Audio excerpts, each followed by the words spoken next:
కాకతీయ సామ్రాజ్యం అనగానే వరంగల్ కోటలో నిర్మించిన కళాతోరణమే గుర్తొస్తుంది. కాకతీయుల పాలనకు, నాటి శిల్పకళా నైపుణ్యానికి ఇది చిహ్నంగా నిలుస్తుంది. ఈ కళాతోరణాలు కేవలం అలంకారం కోసం చేసిన ఆకృతులు కావు. ఆ తోరణాల్లో ఆనాటి కాకతీయ రాజుల పాలన, వైభవమంతా పూసగుచ్చినట్టుగా ఉంటుంది. నాడు ప్రజల సుభిక్ష పాలనకు అద్దం పడతాయి. తెలంగాణ రాష్ట్ర ఆవిర్భావం తర్వాత అధికారిక చిహ్నంలోనూ ఇది చోటు సంపాదించుకుంది. అయితే ఇప్పుడు ఆ చిహ్నం నుంచి కళాతోరణాన్ని తొలగిస్తారనే ప్రచారం సాగుతుంది. ఈ నేపథ్యంలో కాకతీయ కళాతోరణ ప్రత్యేకతలపై Mic TV special story. Delhi సుల్తాన్ల దండయాత్రలకు ఎదురొడ్డి పోరాడిన సామాన్య ప్రజల విజయగాథలకు కాకతీయ కళాతోరణం చిహ్నంగా నిలిచింది. కాకతీయ శిల్పుల కీర్తి కిరీటంలో ఈ కళాతోరణం ఒక కలికితురాయి. ఎలాంటి సాంకేతిక లేకుండా వందలేళ్ల కింద చెక్కిన తోరణాలు గొప్ప వారసత్వ సంపదగా చెప్పొచ్చు. ఈ తోరణంలో తరిచి చూస్తే అనేక బొమ్మలు, చిహ్నాలు కనిపిస్తాయి. ఇవి కాకతీయుల కాలంలో పండిన అపార పంటలకు ఆనవాళ్లుగా, ఆనాటి ఆర్థిక పురోగతికి సంకేతాలుగా నిలిచాయి. కాకతీయ రాజుల ఎదురులేని కీర్తి పతాకాలుగా, గ్రామీణ సంస్కృతికి ప్రతిబింబాలుగా ముందు తరాలకు చరిత్రను అందిస్తున్నాయి. కాకతీయుల పాలన వైభవమంతా ఈ కళాతోరణాల్లో పూసగుచ్చినట్టుగా ఉంటుంది.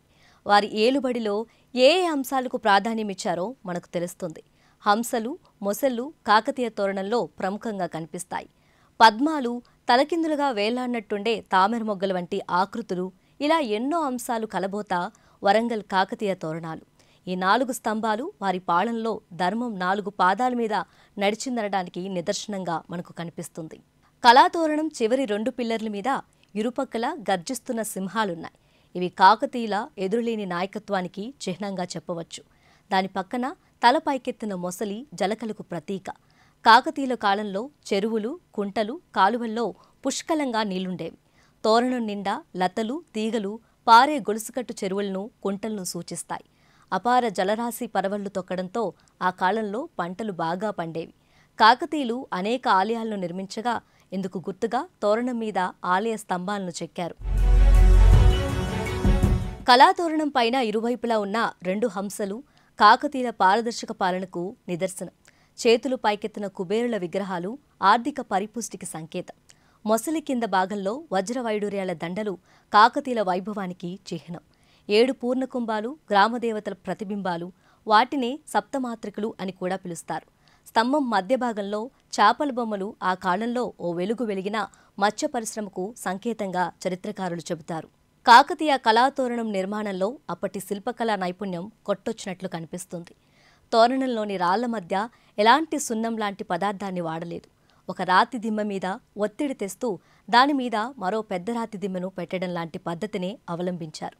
దానివలనే అవి కదలకుండా, చెక్కు చెదరకుండా 100 ఏళ్లుగా అలాగే ఉన్నాయి. తోరణంలో హిందూ, ముస్లిం, జైన, బౌద్ధ సహా ఏ మతాల గుర్తులను కాకతీయులు ఏర్పాటు చేయలేదు.